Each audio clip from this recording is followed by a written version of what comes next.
Hello friends, तो आज मैं लाया हूँ आपके लिए वीडियो ग्रेविटेशन टॉपिक है कुछ इंपॉर्टेंट क्वेश्चन से रिलेटेड। आपको वीकली बोल रहा हूँ, डेली बेसिस पे आपको डेली 6 से 7 क्वेश्चन कराए जाएंगे। कुछ इंपॉर्टेंट होंगे आपके एग्जाम पॉइंट ऑफ व्यू से, वो आपको करा दिए जाएंगे अच्छे ढंग से। ठीक है, तो हमारा टॉपिक ग्रेविटेशन। क्या टॉपिक उठा है? ग्रेविटेशन। इसमें कुछ ऐसे क्वेश्चन बहुत एग्जाम पॉइंट ऑफ व्यू से बहुत ज़्यादा इंपॉर्टेंस रखते हैं, उन टॉपिक्स को डिस्कस करेंगे। बाकी इन्फॉर्मेशन के लिए आप मेरे को व्हाट्सएप पे कांटेक्ट कर सकते हैं। ये व्हाट्सएप नंबर 7895437652। बाकी कांटेक्ट से रिलेटेड कोई भी डिटेल चाहिए तो आपको डिस्क्रिप्शन में मिल जाएगी वीडियो के। चलिए फिर स्टार्ट करते हैं बिना किसी देरी के। सबसे पहला क्वेश्चन है, हमें बताना है what is universal law of gravitation. पहला है आपका what is universal law of gravitation. बहुत ही अच्छा क्वेश्चन है, यूनिवर्सल लॉ ऑफ ग्रेविटेशन को एक्सप्लेन करना है। ठीक है, ये क्वेश्चन आ जाता है। सबसे पहला सवाल होता क्या है इसके बारे में, तो आपको इतना याद रखना है, ध्यान से सुनिएगा।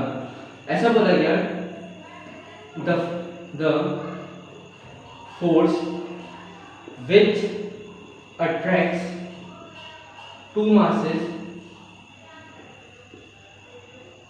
is known as force of gravitation। Force of gravitation कहने का मतलब है, ऐसा बोला गया कि जो दो बॉडीज है, दो मासेस है, हर बॉडी इस दुनिया में एग्जिस्ट करती है, उसका मास तो होता ही है। तो दो मासेस है, उनके बीच में जब फोर्स लगती है उसको फोर्स ऑफ ग्रेविटेशन बोला जाता है, जिसको हम कैपिटल एफ से रिप्रेजेंट कर रहे हैं यहाँ पे। ठीक है, क्या बोला, ध्यान से सुनिए। दो मासेस है m1 और m2, उनके बीच में d डिस्टेंस है। कितने डिस्टेंस है? d। ठीक है, ऐसा बोला गया कि उनके बीच में जो फोर्स लगेगी वो F फोर्स लगेगी। फोर्स ऑफ ग्रेविटेशन कौन से काम करती है? F।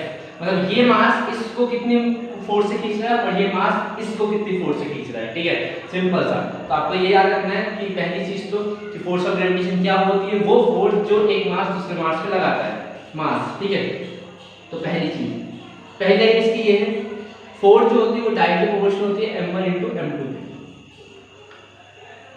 फोर्स होती है डायरेक्टली प्रोपोर्शनल m1 * m2। इसका मतलब ये है कि फोर्स इज डायरेक्टली प्रोपोर्शनल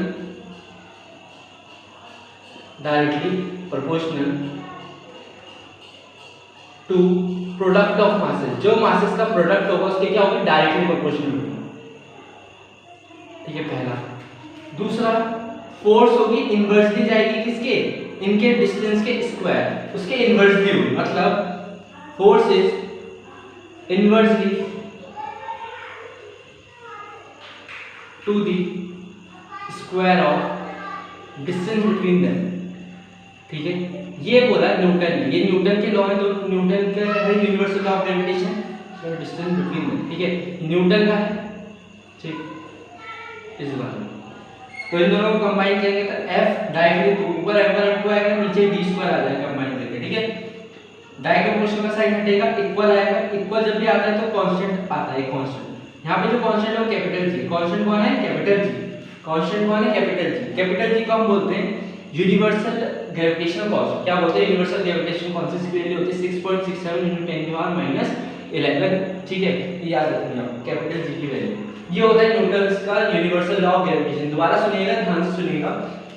ऐसा बोला गया कि फोर्स जिससे दो मासेस एक दूसरे को अट्रैक्ट करते हैं उसको बोलते हैं फोर्स ऑफ ग्रेविटेशन। आगे मान लीजिए m1 m2 दो मासेस के बीच में डिस्टेंस d है, तो फोर्स होती है वो डायरेक्टली प्रोपोर्शनल होती है प्रोडक्ट ऑफ मास होता है m1 * m2 के डायरेक्टली प्रोपोर्शनल, लेकिन इनवर्सली होगी किसके? इनके बीच के डिस्टेंस के स्क्वायर के। ठीक है, बस ये बोला कि इनको हमने इसको फर्स्ट इक्वेशन माना, इसको सेकंड माना, इन दोनों को कंबाइन करा। अगर मैं इन दोनों को कंबाइन करूं, F ऐसे रहेगा, इस प्रोपोर्शनलिटी का साइन ऊपर m1 m2 आएगा, नीचे d² आएगा। बस प्रोपोर्शनलिटी का साइन हटेगा तो कांस्टेंट आएगा, जिसको कैपिटल G बोलते हैं। कैपिटल G वैल्यू ये है। ठीक है, बहुत ही मजेदार क्वेश्चन था, ऐसे और क्वेश्चन करते हैं। ठीक है, अगले क्वेश्चन की ओर बढ़ते हैं अब। तो ध्यान से देखिए, क्वेश्चन नंबर सेकंड की बात करनी थी हमने। क्वेश्चन नंबर सेकंड में क्या है, एक अर्थ है, अर्थ के सरफेस पर हमने क्या रखा है? 1 kg का मास रखा है। ये देखिए, अर्थ है, अर्थ के सरफेस पे 1 kg का मास रखा है। हमें निकालना है ये अर्थ इस पे कितना फोर्स लगाएगी, कितना फोर्स अप्लाई करेगी या लगाएगी, ये सब पढ़ना है। ठीक है, ध्यान सुनिएगा, इसके बारे में आपको बताता हूं मैं कैसे करेंगे। इसका एक शॉर्ट ट्रिक बताऊंगा आपको, ताकि अगर आपके एमसीक्यू में आए तो आप डायरेक्टली एग्जाम में टिक कर दें, क्योंकि टाइम बचेगा ना वहां पे आपका।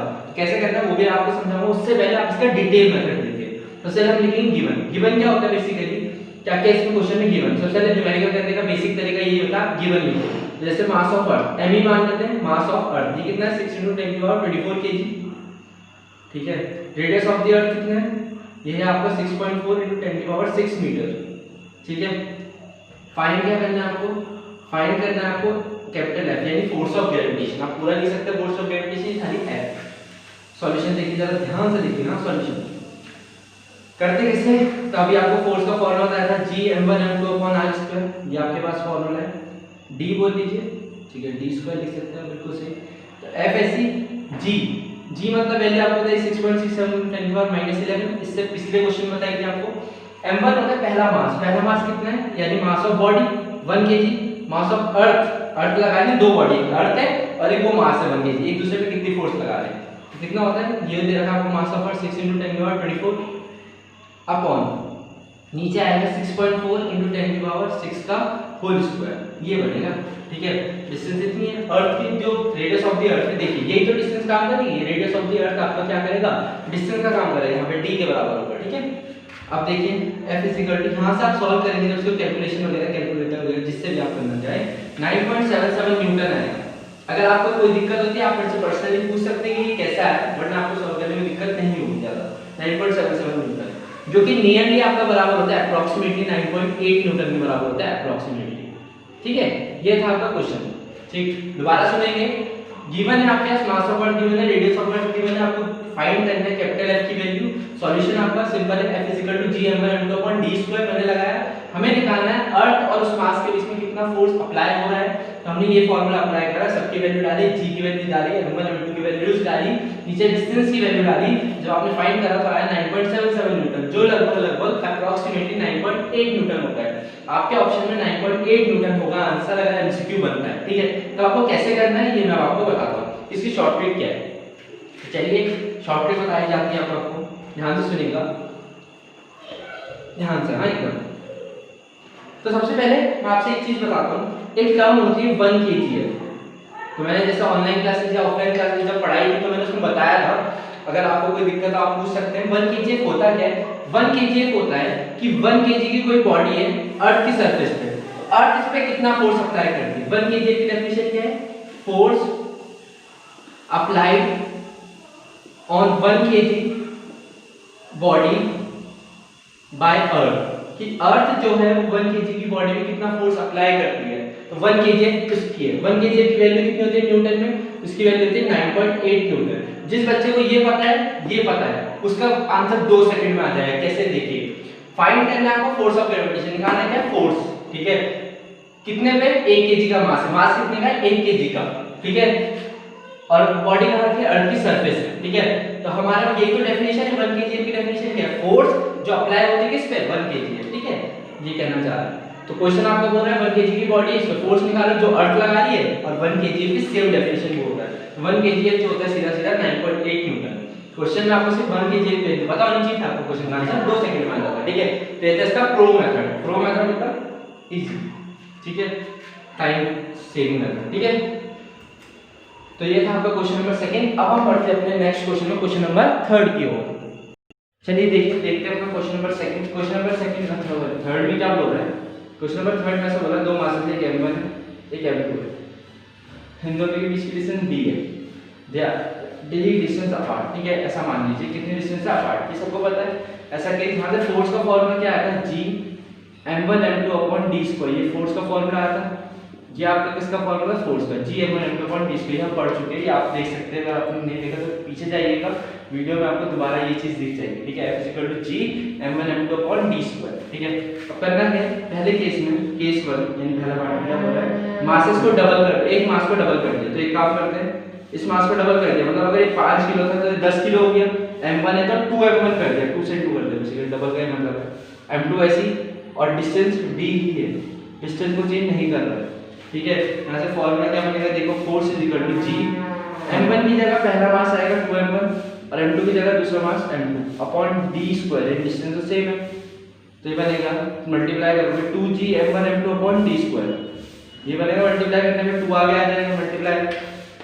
तो जो नई फोर्स बनी, ठीक है, अगर मैं इसको नाम दूं, इसको F1 फोर्स बोलूं, इसको F2 फोर्स बोलूं, तो जो F2 फोर्स नहीं बनी वो 2, और ये देखो ये चीज ये किसके जैसे दिख रही है, ये इसके जैसे दिख रही है। अगर मैं इसको फर्स्ट इक्वेशन मानूं तो इसके जैसे दिख रही है, ठीक है, फ्रॉम फर्स्ट। ऊपर आप फर्स्ट इक्वेशन से देखें तो सेम चीज दिख रही है, मतलब 2 of F1।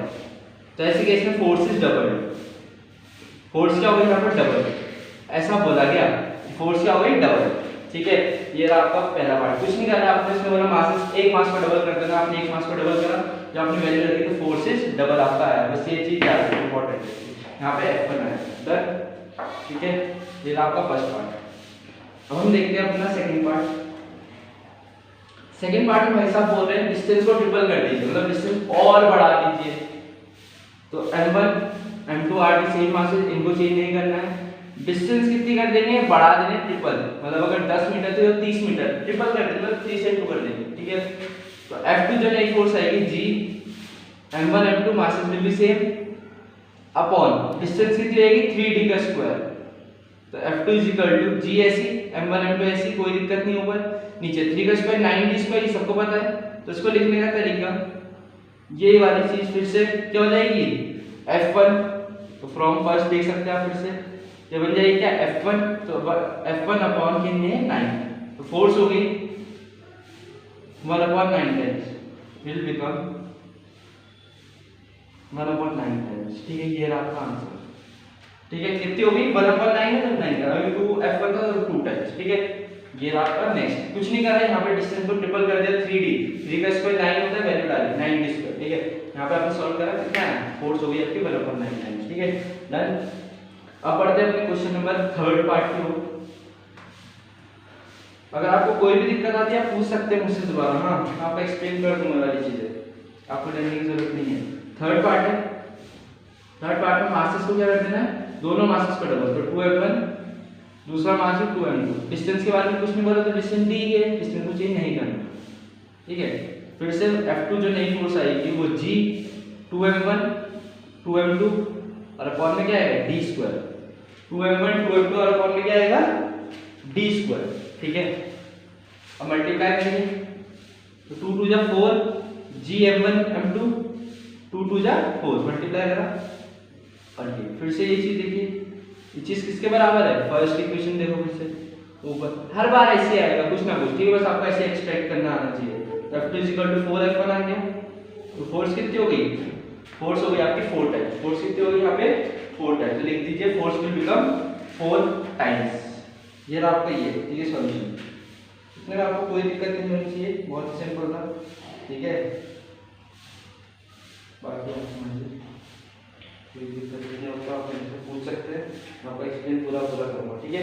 Question force will become 4 times, मेरा आपका क्वेश्चन नंबर 3।